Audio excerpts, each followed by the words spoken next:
Respublika Maktabgacha va maktab ta'limi vazirligi tizimidagi davlat maktabgacha ta'lim tashkilotlarida sog'lom ovqatlanishning zamonaviy usullarini joriy etish orqali bolalarga ta'lim va tarbiya berish samaradorligini oshirish maqsadida tegishli qaror qabul qilingan bo'lib, unga ko'ra yagona mavsumiy taomnomani joriy etish hamda oziq-ovqat xarajatlari hisobini maktabgacha ta'limni boshqarish bo'yicha bolalar bog'chasi axborot tizimida yaratilgan modullar orqali yuritish tartibi joriy etildi. Mazkur taomlanish dasturi bu bolalar uchun yilning har bir fasliga mos ravishda tuzilgan standart ovqatlanish ratsioni. U o'g'il-qizlarning yoshi, ozuqaviy ehtiyojlari va fasllarga qarab oziq-ovqat mahsulotlarining mavjudligi asosida ishlab chiqiladi. Vazirlik tomonidan tavsiya etilgan taomnoma 10 soatlik kun tartibiga asoslangan bog'chalar uchun mo'ljallangan. Biroq kombinat tasarrufidagi maktabgacha ta'lim tashkilotlarida 12 soat davomida 4 mahal ovqatlanish tartibi joriy etilgani hisobga olinib, unga ayrim o'zgartirishlar kiritildi.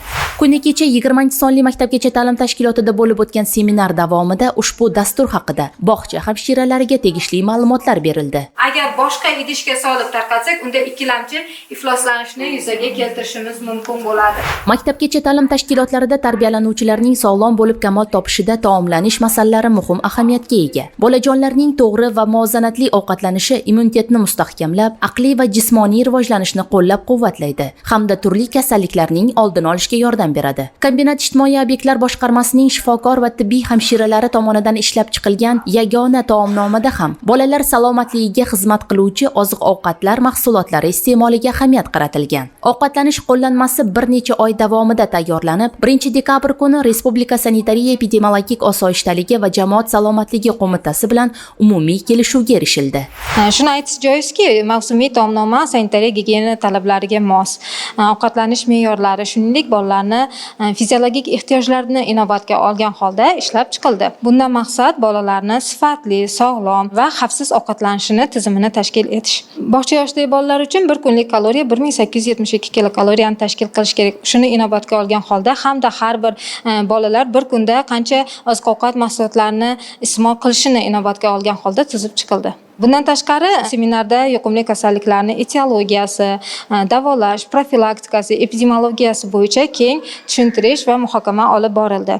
Mutasaddilar tomonidan kechki ovqatlanish vaqti qo'shilgan holda tuzilgan mavsumiy taomnomada oqsilga boy mahsulotlar yog' bilan tortilganda bola oshqozonida uzoq vaqt saqlanib turishi va ko'proq miqdorda hazm qildiruvchi me'da shirasi talab qilgani bois tarkibida go'sht, baliq, tuxum mavjud bo'lgan taomlarni kunning birinchi yarmida, ya'ni nonushta va tushlikka, kechki ovqatga esa yengil hazm bo'ladigan sutli va sabzavotlardan tayyorlangan taomlar berilishi lozimligi qayd etildi.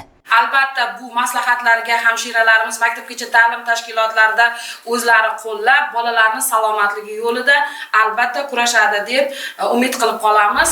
Ma'lumot uchun bugungi kunda kombinat tasarrufida 15 ta maktabgacha ta'lim tashkiloti mavjud bo'lib, ularda 3336 nafar bolajonlar tarbiyalanmoqda. Mazkur muassasalarda faoliyat yuritayotgan tibbiyot xodimlarining bilim va ko'nikmalarini mustahkamlash maqsadida joriy yil 20 nafar mutaxassislar malaka oshirish kurslarida o'qitildi.